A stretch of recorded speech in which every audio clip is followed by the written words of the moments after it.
Namaste, Arathi ma'am. Namaste. Welcome to Prana Stories. It's such an honor to have somebody like you, a scholar in Sanskratm and Indology, to be in the studio of Prana. So, welcome once again.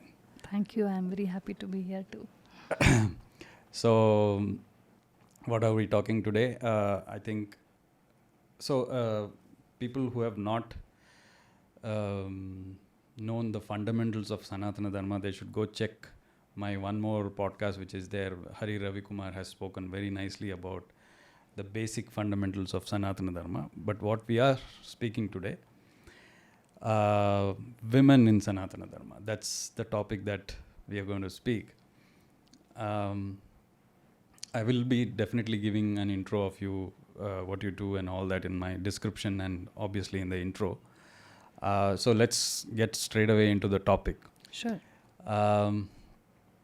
Actually, like just offline when we were speaking, we just spoke that to be a Sanatani or to accept Sanatana Dharma as your culture is not cool.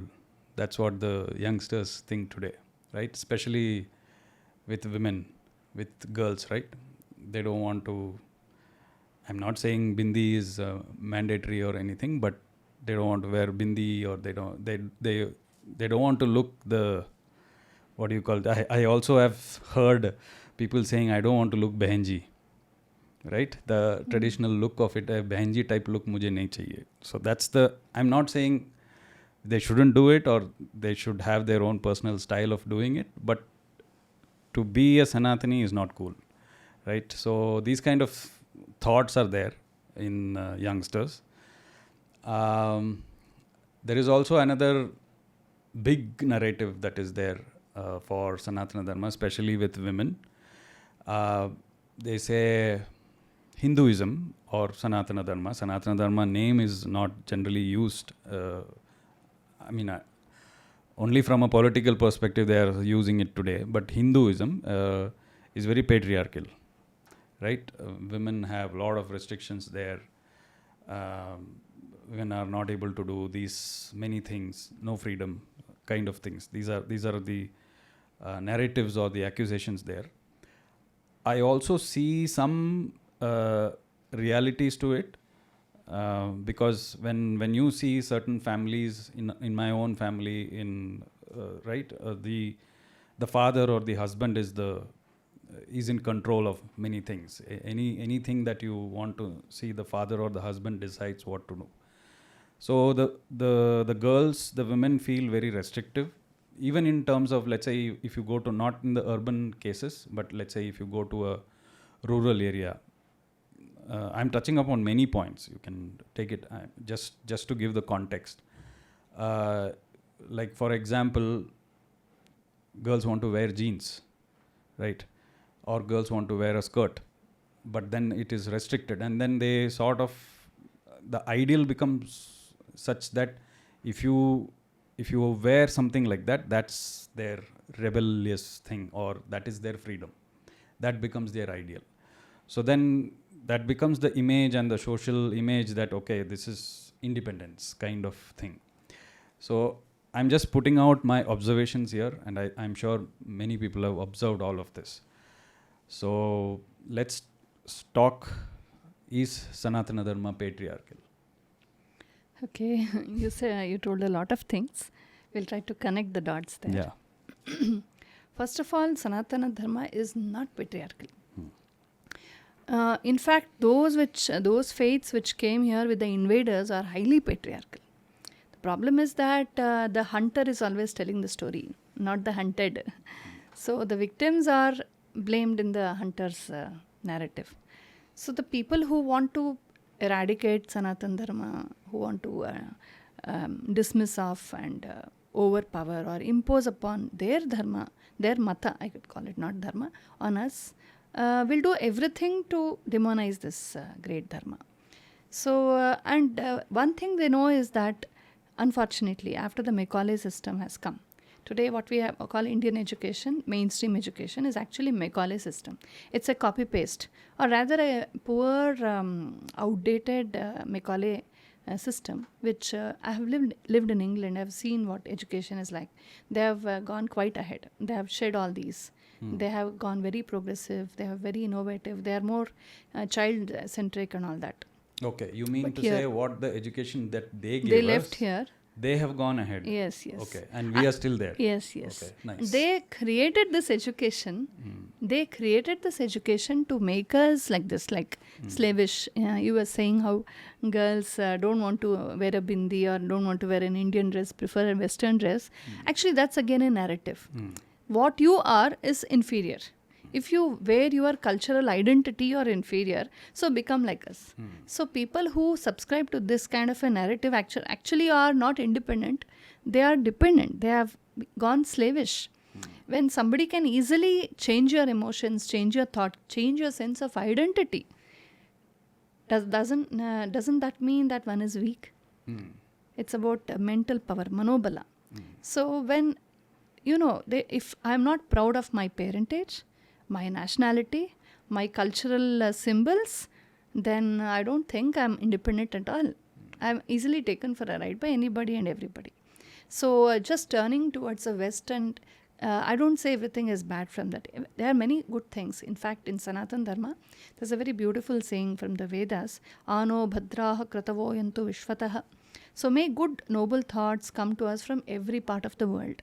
So we always have had an open door to good things. So we are a very open society actually. So, but that also means that we should have the responsibility to have a filter. When I say anything good coming out, it's said anything good and noble, not everything. So somebody in America tears the trousers, I will tear. They dissolve their hair, I'll do that. Any stupid thing, anything which is even not sensible or beautiful or not even decent enough, not even necessary, something which doesn't suit our climate, our tropical climate, our culture, our needs, our lifestyle. So without any thought, adapting to that simply because we blindly believe that the West is superior. Is that not nonsense? We are all on earth, right? We are all on Bhumi. And our dress, our food, our lifestyle, our everything should be as per our immediate geographical needs, our cultural needs, our social needs, and our intellectual needs. We can adopt from anybody, no problem, but there should be a filter always. So, coming to the point, Sanatana Dharma has always kept its doors open, but there's also a filter there. So, that filter is called Dharma. It's a very beautiful concept. Sanatana Dharma starts and ends with Dharma. So, Dharana Dharma ityaho, Dharmo dharayati prajaha. So, what is Dharma? It's a system that holds everything in place. It's very difficult to define Dharma. There's no one single definition to Dharma. Dharma comes from Ruta Prajna. Ruta Prajna is when we meditate, we calm down and all the negativities and the disturbances and sedimentation happens, and in a very crystal clear mind, or Prajna we rather call it, we connect to the philosophy of this world, philosophy of creation. So we understand everybody, everything, every happening, every phenomenon in this world as it is. Yeah. So that is called jnana, wisdom. So I will then and there be able to judge and analyze and implement dharma. So Ruta becomes dharma in practice. Ruta is at the comprehension level. At the speech level, it is called satya. And when I implement that becomes dharma. So without Ruta Prajna, whatever I do, is it's just trial and error. So today, Sanatana Dharma is misunderstood because we have not developed the Ruta Prajna. And our Purvajas were all very meditative. They would always take some time off to meditate. Go within yourself, understand what you are, what is your role in this world. Without the inside growth, the outside growth will always mislead. I would give you a very simple example. Our rishis did not learn from the Macaulay schools. They were original thinkers. Yeah. They learned from the nature. So they learned from nature. They saw, take for example, a seed. How a seed sprouts. When you sow a seed, give it manure, water, all the facilities it wants, put a fence around that, enough sunlight and care. With all that, you'll have to wait to see the first sprout on the top. it'll seem as if nothing is happening at all. I've given everything to the seed. Why is it not sprouting? But actually, is nothing happening? Something is happening. Yeah. It's happening underneath. The seed is in no hurry to come out and express itself. It knows that it has to do a lot of homework within before it comes outside. So it's a natural way of growth. It grows its mother roots, then other smaller roots. It gets well rooted. It's strong in where it is. It explores the soil there. It absorbs the nutrients there. It absorbs the moisture there. And when it is well grown, some 1 or 2 feet long, then the first sprout comes outside. Yeah. If you just plug off a plant and see, if a plant is 1 feet tall, its roots will be at least 2 to 3 feet tall, or sometimes even more. That is the way we should grow. So in Sanatan Dharma, they never said don't go to the outside world, don't enjoy. No, nobody stops us from any kind of sukha. In fact, you go and read our kavyas, our shastras, our Ramayana, Mahabharata. There's a lot of sukha in that. Even Rama had his dose of sukha. Even Krishna had his dose. He was such a fun-loving person. So everybody had their riches, they had their fun, they had their family life, they had everything, even the women. Everybody had their dose of fun. But coming to dharma, you should always know where to stop. If I eat 1 rasgulla, that's fine. 2, okay, fine. 3 is also fine. 4, I think, not very, right? But that's okay. But if I go on with 10 and 20, if I become a glutton, then the dharma of my tummy will say, no, stop. Something will go upset. So there's only a block to too much of anything and not block to sukha itself. Right. So it is certainly not patriarchal. I can give you a lot of examples from the Dharma Shastras, from the Kavyas, from Ramayana, Mahabharata, and from the long history. Even during the very patriarchal and cruel and demonic rule of the invaders from Arab or from Europe, even during that period, till very recent history, we have seen queens, warriors, and not queens who are nail polish beauties sleeping on a coach waiting for some, not the Cleopatra style of the European models, or the other queens who are covered top to bottom, just sit in the zanana, not like that. Our queens had no time for nail polish. They rode horses, they rode chariots, they waged wars with men.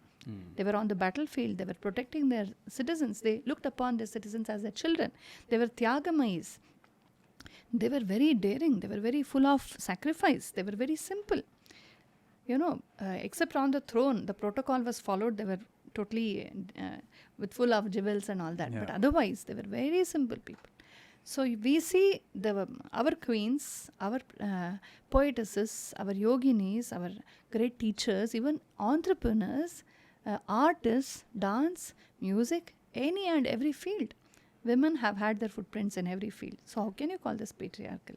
Yeah, so we will come to that. We will talk with examples of Veda Rishikas and also who are the warriors, like with names and examples, so that people are clear on who exactly are we talking about. The other question that I have is, you said it's all about for taking the example of the rasgullas that you eat, right? So then the argument comes is, it's my choice, the choice-based architecture. So the thing is, now the individualism has grown, has grown and is growing even more. So everybody thinks me first, what's in it for me, and they're not thinking in terms of we, right?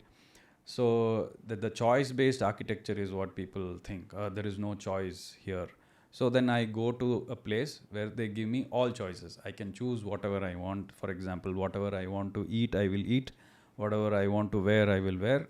Wherever, with whomever I want to go, I will go. That is the freedom that is sort of given. Free will, right? And maybe rightly so, in many houses that you see, there are so many restrictions that parents put on kids as well. So in terms of what they need to study, so all these things sort of cloud their mind, and they say, I don't want this to be in this kind of a setup. I want something else as a system. So that also is a reason for them to, go towards other systems of beliefs or other systems of working.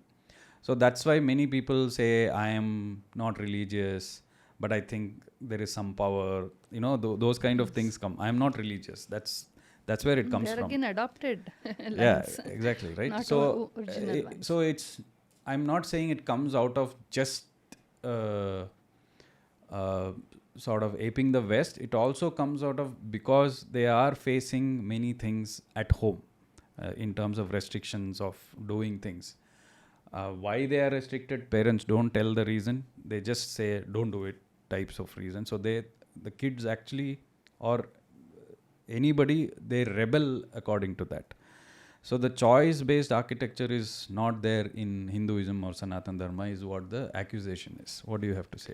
I don't agree with this actually, because there could be families here and there. You know, there are individuals who are very assertive and dominant. If the parents as individuals are very assertive and dominant, maybe that could be the case in some houses. But I don't think that is a generic truth. It's not so with all families. I myself belong to a very traditional family, and we are Vaidikas, and I have had all the choice. Even marriage, I had the choice to marry quite late. So even now, my husband is also a very open-minded person. So we have followed our traditions, and I don't think that is true. You know, I think it's because of narratives people feel so. One person starts saying, I have a problem, then others starts thinking, maybe even I have the problem.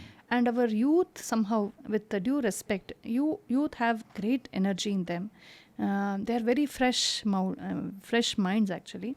But, you know, anything that comes in choicest English words is just blindly accepted. Some stupid heroine or hero from Bollywood comes and says any trash. And, of course, they're all given through some very clever agents. Yeah, the PR agents. Yes. They are, and they're not always from India only, they're from outside also. So there are many narratives which are floated in the society through Bollywood, through advertisements, all these. Because, you know, we have a craze for these people, no? So from the toothpaste till everything. Nowadays, some heroines have started speaking against our Vivaha, Dharma. They have, first of all, they are the last persons most least eligible to speak of all this. So, but you know, our girls and boys are kind of fascinated. Now, what I would like to tell is, if you accept something with fascination, blind fascination, then it's stupidity. Think, if I tell my child not to touch the knife, if he's 5-year-old, I will certainly not allow my child to touch the knife. I'll not allow him to touch the fire or the stove. I will always keep him away. That doesn't mean it's discrimination. The child has to mature to understand what to do, what not to do. Take some time for maturity. Similarly, teenage or the age before 16 or 20 is not a totally ripen age. They may have developed, like I'm a woman, I'm a man. They have grown up physically to some level. And of course, they understand some things in the world. They're not as childish as a 5-year-old. They are grown up, no doubt. But coming to life itself, while choosing a spouse or while making a family, while facing the challenges in a family, and all the sacrifice and compromise that is needed to set up a family, we need to see that dimension also. Life is not that just I want to do this, I want to go this way, I want to eat this. You know, they will khali ho jayenge. By the age of 35, 40, they'll be empty. They have used and thrown so many boyfriends, so many girlfriends, so much of, you just go I don't want to use very bad words, but that's kind of not exactly the way to live. There should be some culture, some dimension in life. What will happen to these people is, they get empty very soon. Then they go to drugs and alcohols. They spoil their health also. And people take advantage of them. All said and done. One bitter truth is that we are all living with emotions. Yeah. So when I get taken for a ride with my emotions, I believe somebody is my hero, my Rajkumara, and then he ditches me midway. I lose my youth, I lose my health, I lose my money, I lose everything. And the scar on the mind, the pain, that becomes a hangover for a lifetime. And it's not that easy. It's not about one has money, one has liberty, I go on. life is not that simple, We have to have a foresight into life. Yeah. And our parents are certainly more experienced than us. And they have a lot of concern for us. When these girls can just blindly endorse with what some stupid Bollywood heroine can say, why don't they endorse with their own parents who have more experience, more knowledge and concern for them? That heroine is doing that, saying all those stupid narratives just for money. And her parents have spent their lifetime for them. They have drained their money, their time, their health, everything for bringing up this child. They have a dream for settling the child in a particular way. And they say, do this, don't do this. Don't they have that much of adhikara, control? So if we cannot recognize the concern behind the parents, I may not agree with my parents completely, but let us respect the concern they have. They are speaking out of concern, right? Yeah. My mother may call me 4 times when I am traveling or very busy. I may feel, why is this my mummy calling so many times? But she is speaking out of concern. Did you have your food? Or are you feeling better now? Yeah. Just respect the concern. Yeah. If we understand that they are telling out of love and concern, half the problem will be gone. We can always sit and talk and say, I like this, I don't like this. Yeah. I don't think every family, at least today, in the present day, will drag you to the Vivaha Mantapa and say, marry this man. It's not happening anymore. But the girls speak as if that is happening. And if to connect to our culture is very important, why should we dress up like somebody else? Is that not colonial hangover? That's colonial hangover. Yeah. I should be what I am. Why should a lotus become a jasmine? Yeah. To tell a lotus, come on, tum kichad mein ho, acha nahi hai, come on, come out of that. What will happen to the lotus if it comes out and tries to become a jasmine? It will dry out. Yeah. We don't have to become somebody else. What our youngsters are not understanding because of the spell of Bollywood and all these leftist narratives and feminist narratives is that they are listening to the wrong people who are marketing, who are spoiling their minds for some agenda. They are not listening to people who are really concerned about them. So, we can always have our way, but in a dignified way, in a respectable way, in a respectful way. We can always convince our parents. There's always a middle path. So any extreme is bad. Yeah. There are some parents, no doubt, who will say, you have to take this course. Like there'll be a doctor couple who have a big hospital in the heart of Bengaluru. So they'll say, we have invested so much, so you must become a doctor. So such kind of bindings will be there. I don't say no. But not every parent is like that. I have never felt that. When I did my 10th standard and came out, I had the marks for any course. I could have gone for medicine, engineering. I never lacked marks for that. And I was quite good at my academics. But I told my parents, I love arts, I love literature, I love music, I love Sanskritam and all that. I just want to go there. Without a second thought, in my house, most of them are engineers, some doctors. I'm the only one person who chose fine arts and arts by choice. Everybody jumped up, relatives, friends, cousins, everybody. Oh, what happened to you? Yeah. As if you have no other way, you go for arts. Yeah. But I'm happy where I am. I'm very happy with what I did. My parents said, okay, go ahead. They supported me. Not a single day they frowned at what I was doing. Similar to my story. You have parents like that. Yeah. So I don't agree that everybody is binding you, not allowing you. There's a architecture which doesn't allow you to go out. That is all, again, borrowed thoughts. No. It's nice to say things against somebody, I don't think it is so in every house. Okay. There may be some. Yeah. I think there are some 10% people could be like that. Yeah. And they also can be convinced because you see in many very traditional houses, the girls go astray. They just don't listen. They call it freedom, but that is any free will without responsibility is not freedom. Yeah. So you have a responsibility towards everything. We are born with a responsibility. The moment I'm born, if I'm born in Karnataka, it's my duty to learn Kannada. I identify with the Kannada culture. I identify with Bharata. I have a duty for my parents, towards my parents. So it comes very naturally at every stage. That is why we give samskaras, Garbhadhana samskara, Namakarana samskara, Jatakarma, Brahmopadesha. Why are these samskaras given? When we enter a new phase of life, we are given a samskara to orient, telling that you have a responsibility. A new phase of life. Life will not be the same. You have to grow with responsibilities. Along with our rights and tastes and joy and fun and all that, there are also a set of duties. Yeah. If we join even a corporate world, Even there we have a set of duties. You go and join the army, you have a set of duties. So wherever we go, there's a set of duties. Similarly, at home we have a set of duties. Yeah. But at home, we have so much of salige, atmiyata with parents, contempt, familiarity breeds contempt, Shakespeare, somebody says. Yeah. It's like that. I don't care. Yeah. Can we say that to the boss in the workplace? No, we can't. Can I tell in the public place, I'll sit in the cockpit and fly the aeroplane. I want to do it. It's my liberty. I have money. I'll give you some money. Will the pilot allow us? Are we trained for that?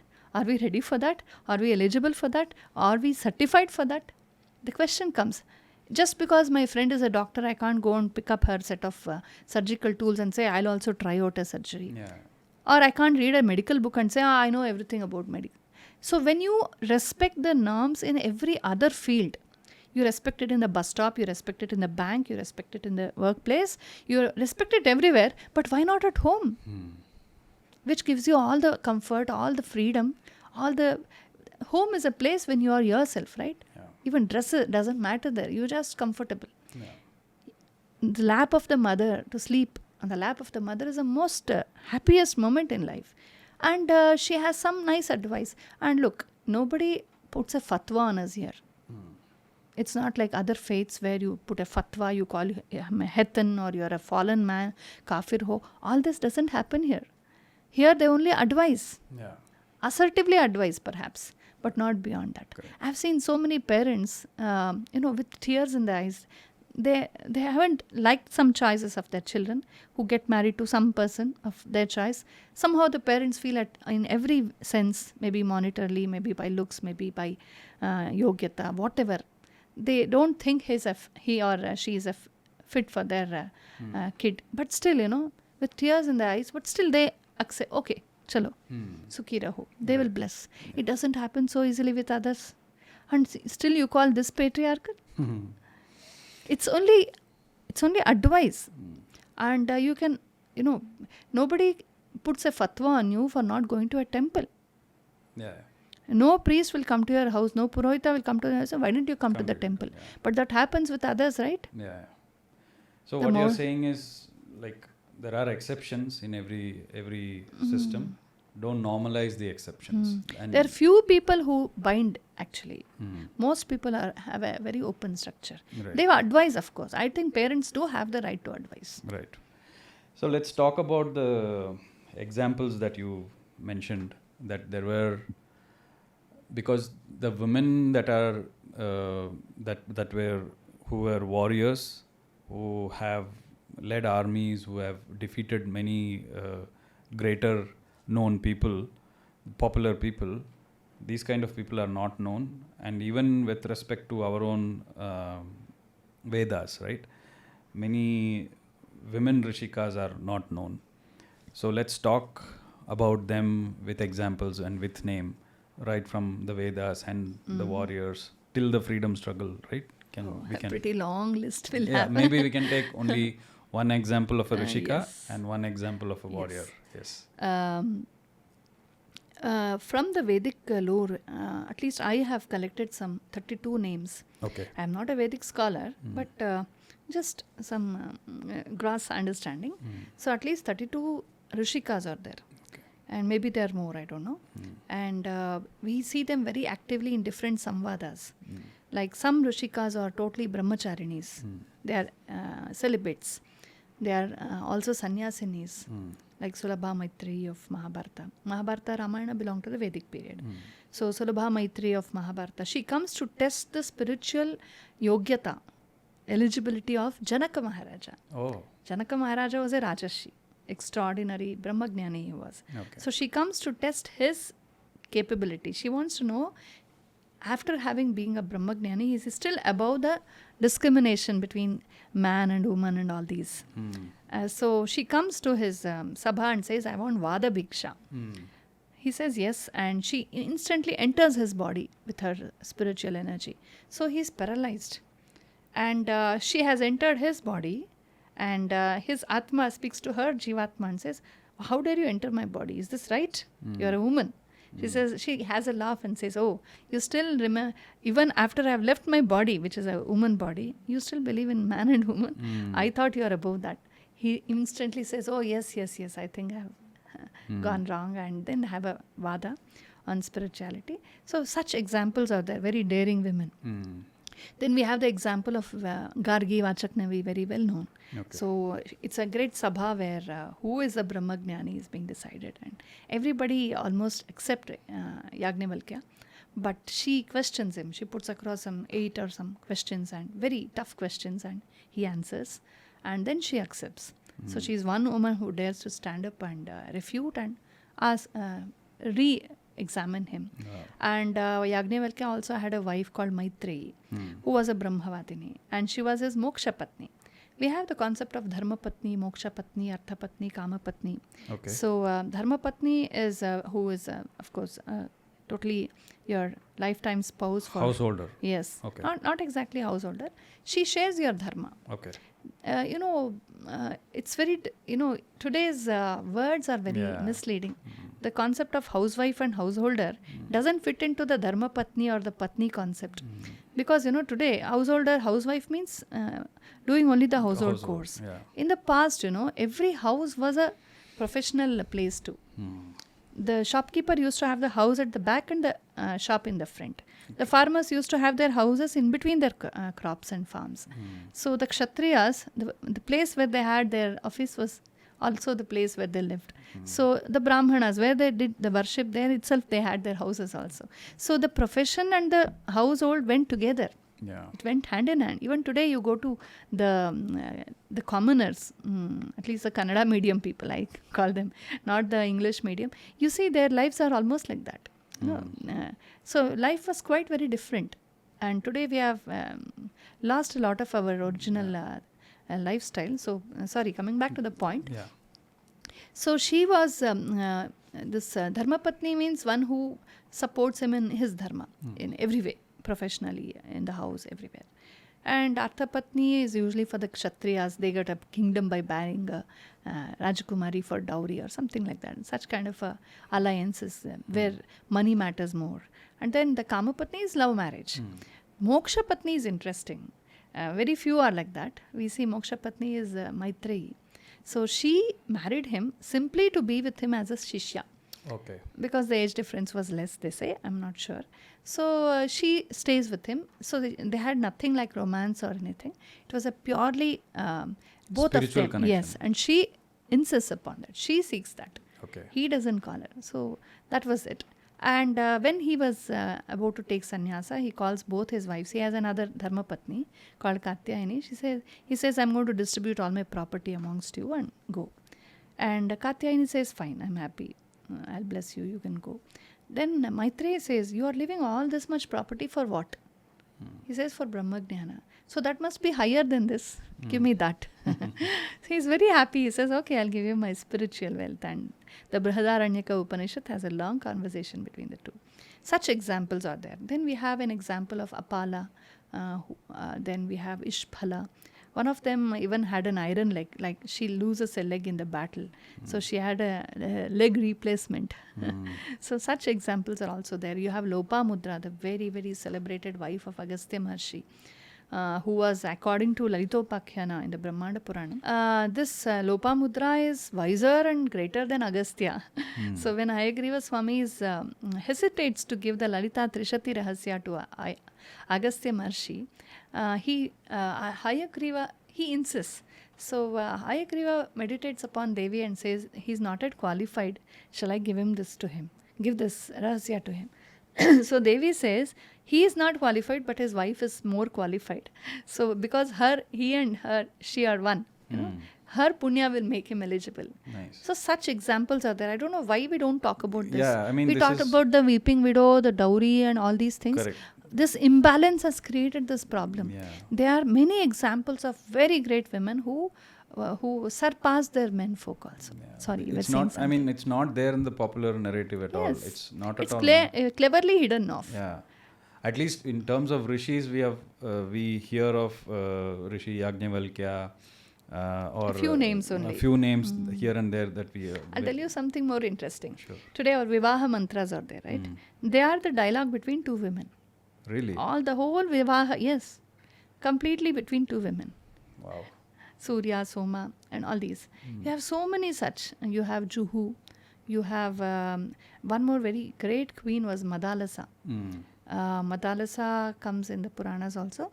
Madalasa is a queen who actually she dies early as a princess, and then she gets a rebirth. She re-enters the body through some yogic power. Her husband who loves her so much, he wants her back.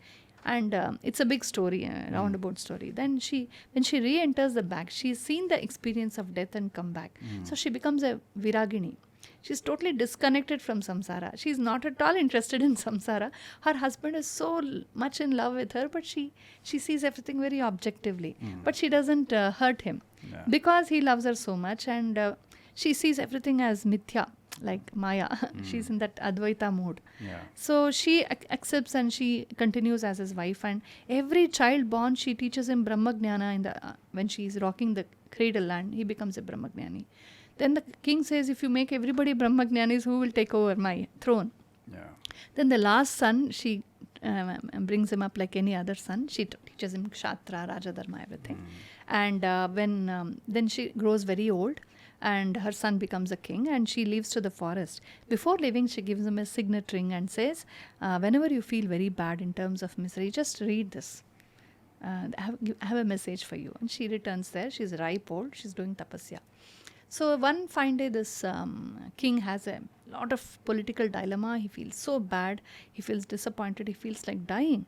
Then he remembers his mother's message. He opens the signet ring and says, she's written that lullaby song which she sang for his brothers. Okay. So it's all about Atmagnana. Everything is Nashvara in this life. So take it easy. Do your duty perfectly. Have a clear mind. And joys and sorrows come and go. It's like a course of a river.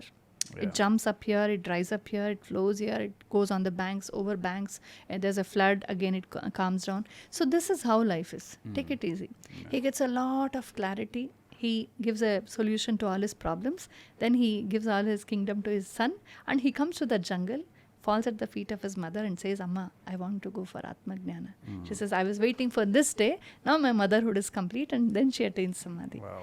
Nice. See, I don't think you can get these examples anywhere else except in Sanatana Dharma, Right. Sanatana, Buddha, Jaina, Sikha. Because here in the Orient, we believe in Tyaga and Yoga more than Bhoga. Bhoga is there. We must eat, we must enjoy. It's a part of life. But it's not, to be obsessed about that is very, very unhealthy. That is what Buddha told. That is what Mahavira told. That is what all our great people told. That is what Krishna told. Dharma aviruddho bhuteshu kamosmi bharatarshava. Anything within the frames of Dharma. So when you come to the Mahabharata Ramayana period, Sita herself was a great Rishika. And she's unfortunately seen as a social figure, exploited woman and blah, blah, blah. It's not so. She was a queen who knew her responsibilities. She knew the Rajadharma. And the Rajadharma of those times, their constitution told that if the Prajas do not accept the Raja or the Rani, they have to quit. It's just that what she did. It's an understanding between Raja. We should not blame Rama for that. It is the people, it's a constitution, it is the popular Janamata. There was a democracy within monarchy in the system. So, and Sita did it with such calm. She didn't blame anybody. The worst moments of her life, she suffered with such dignity, without cursing, without lamenting. She gave very good, very well-trained sons back to Rama. She didn't go into depression. She didn't go for suicide. She lived on. She did her duties before she left. And then you see the examples of Vedavati, another great tapaswini. And then you have many such. You have great scholars like Arundhati. They also say that Arundhati ran her own Gurukula separately. Apart from Vasishta's Gurukula, she was such a very, very wise woman. And many names like Pandita, Vidushi, then you have this Manini, Guru, Gurvi, Acharya. Acharya is an independent chancellor of a Gurukula. Acharyani is a wife of the Acharya. You have all examples. And you have so many regent queens, like when the son is not at come of age and the king is no more, because they used to have a lot of battles in those days. So then she becomes the regent queen. Some regent queens have ruled for a very long time. Then you have another very great example of a very great mother called Vidula in Mahabharata. So Vidula, she chases back her son who runs away from the battlefield. Sanjaya. He says she has lost her husband a while ago. So he says, my father is dead. Now even if I die, you will be all alone. She says, no, I don't want a covered son. Go back. I should win the war and come like a hero. I'll put tilak and welcome you. Or you die like a hero. I don't want a cowardly son. She says, I will go and wage war if you don't. And we have warrior queens like Chitrangada, Ulupi in Mahabharata. Chitrangada was the queen of Manipura. So she married Arjuna under the condition that she'll continue in her kingdom. Of course, the stories in Dr. Rajkumar's movies, they're all made up stories. It was not exactly like that. So it's not that he forgot them, he left them, they were in a pathetic. All those are, just for aesthetics. The true story is that there was a matriarchal system there. The Babru right? Yes. They're all nice, just stories to laugh The off. son of Chitrangada is Babru. Yes. Chitrangada was a Manipur queen, and that was a matriarchal system. She was a queen, so she could not leave her kingdom and come to Hastinapura. Living her. So she had to stay back there. But she wanted a son from Arjuna. His DNA was great. And then similarly Ulupi, Nagaland, what we say, Nagadesha. So that was very common in Kshatriyas then. So to marry a great warrior and have children from them and not necessarily go to the husband's house. So it was all there in Kshatriyas. They were very, very open because they were very practical people. What was immediately the need for the subjects, they did that. And many such warrior queens we see. And coming to history, I think the Chalukyas have given such great warriors. Akka Devi and Durgamamba and this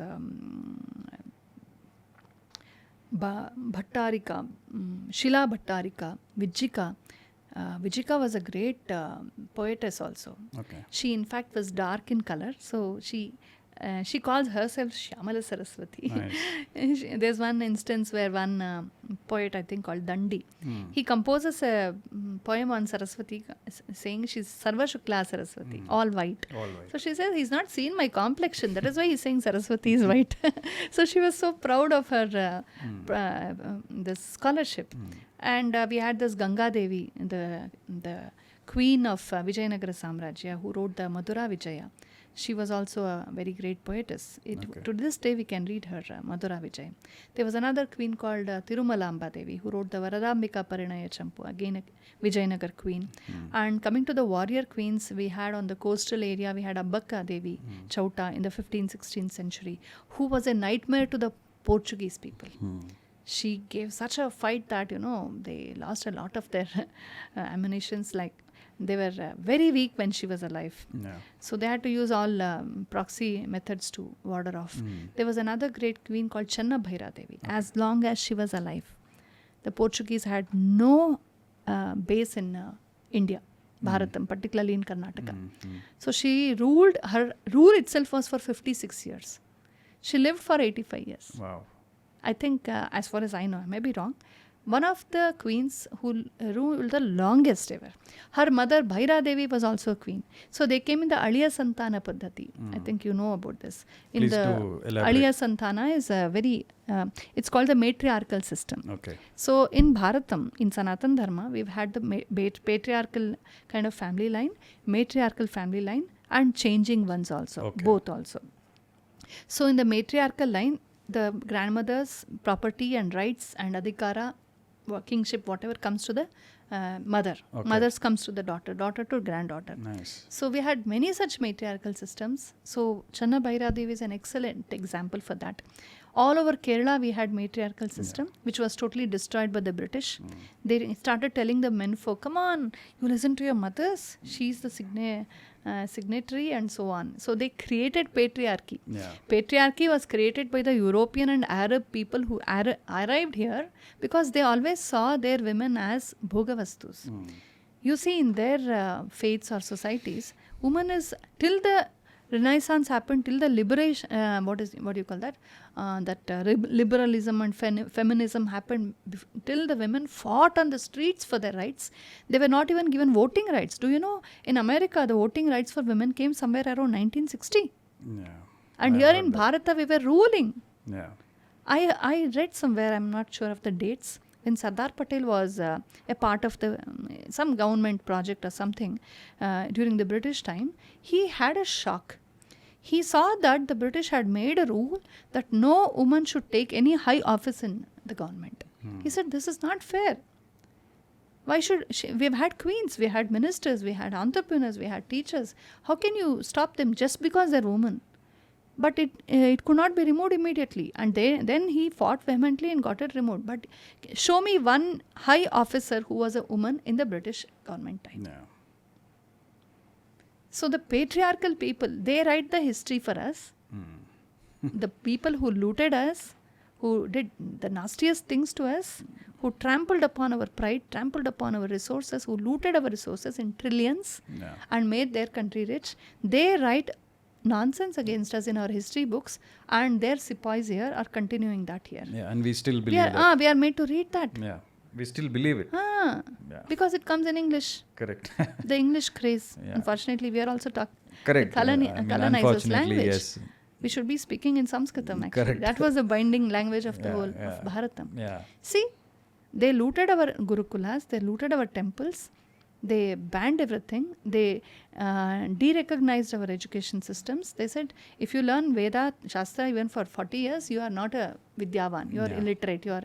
What illiteracy? What are they talking about? Yeah. The oldest lipis, the oldest scripts of the world, Brahmi, Kharoshti, Sharada, Devanagari, they come from Bharatam. Yeah. And they call us illiterate. And how many types of it? We had Chatushashti Vidya, 64. You can have a whole program on 64 Vidyas. Correct. We had a whole course in our academy. For 20 sessions we had on Chatushashti Vidyas. To this day, it is still alive. That was what made our economy so very, very vibrant and prosperous. And we had the Ashtadasha Vidya Paddhatis, the Veda, Vedangas, and other things like Rajadharma, etc. So many we had. We had statecraft, we had occupational trades, we had very good agriculture, we had the best of metallurgy. There were 5,000 years of metallurgy. I am not talking from my imagination. Yeah. We had a gentleman from IASC, a very accomplished scholar and a scientist and a fellow man there. He gave us a presentation of Indian metallurgy. He said 5,000 years of metallurgy. Yeah. We have excellent castings and molds, and all these people have looted all our artifacts, the best of Panchalohas, the best of gold, silver and golden robes. I have seen England, I have seen their museums, and we have to pay so many pounds to see what they have looted from us. The best of the best is in London Museum. And they call us, I'll tell you a very, very disturbing thing that happened. In one of the universities somewhere in Norwich, I was seeing this museum, they call it Asian Museum, the Asian section. And there was a curator there who was explaining a Ardhanarishwara picture, a beautiful casting, about 2.5-3 feet, of course stolen from here. And he was explaining many things very nicely, and then when it came to that, he was saying, it's a very primitive form of art. You say how primitive it is? The Indians who made this are confused about whether a human is a male or a female. How? See the cruelty. Not to laugh or cry. And he tells that. And there was a whole lot of people there. And also Indians listening to that. I just could not tolerate. I was a part of a team. I was not alone. I could not just go and speak. I had my leader there. But I just could not. I just dodged ahead and said, I'm very sorry. I differ from what you say. I'm from India. I'm an artist. I come from an art background. I'm going to explain this. And I just took over. I didn't care what they thought. And I explained it is one of the finest in our culture. The whole of the world, there are two great energies. One is the masculine energy. One is the feminine energy. Both are equal. Both are together. Yeah. both are, you can not separate them. They're inseparable, but they are both independent also. Yeah. That is what is symbolized in Ardhanarishwara Tattva. It is the highest philosophy actually. It is the highest dignity given to humanity, where you don't say somebody is born from the rib of woman is born from the rib of the man. Not this nonsense, but it's something like that. I had to say that. Yeah. You know. You had to school them. Yes, if not. Imagine, I went one day. And for years and years, how many people have listened to that? Yeah. How narratives go across. So I would request my young girls everywhere to start thinking on your own. Be Indian not just by Aadhaar card. Be Indian by spirit. Understand what is Bharatiyat. At least one Bharatiya language if you don't understand properly. I don't think, my Guru, Shatabdani Ganesh says, I don't call them Indians at all. Yeah. What are we at all? If I know Kannada barodilla, adu barodilla, I can't read my literature, I can't connect to my culture, I can't dress like an Indian, I can't do my festivals, I can't connect to my great, beautiful heritage, which has given me everything. And then I ape somebody, I just jump up like somebody because I think they are big and strong. This is slavery, another round of slavery. We may only have political freedom, but I think we don't have the freedom of thinking. Vaicharika Swatantriya. I think it's high time we get up and gain. A bunch of English words and Western dresses and some leftist narratives don't make us progressive. That is slavishness. Progress is about understanding oneself. What am I? What is my role and responsibility? I have a heritage of thousands of years and I have a responsibility to keep it alive and vibrant and pass it on to posterity. If I don't do that, I'm very sinful. So from Bindi to Vedanta, I think everything is as important. Wow, that's a nice... Some people say, why wear it on the sleeve? I say, you must wear it on the sleeve. When a terrorist can wear his symbols on his sleeve, when people who convert and loot can wear their symbols on sleeves, when people who are marketing cruelly can wear it on the sleeves, why can't we wear our noble spiritual culture on our sleeves? Be proud. Be proud about the bindi. Be proud about the sari. Be proud about your masala dosa. Be proud about your yoga. Make that a fashion. Why should we always become followers? Let's become leaders also. Right. That's fantastic, ma'am. So let's take a break. We'll talk about more things in the next recording.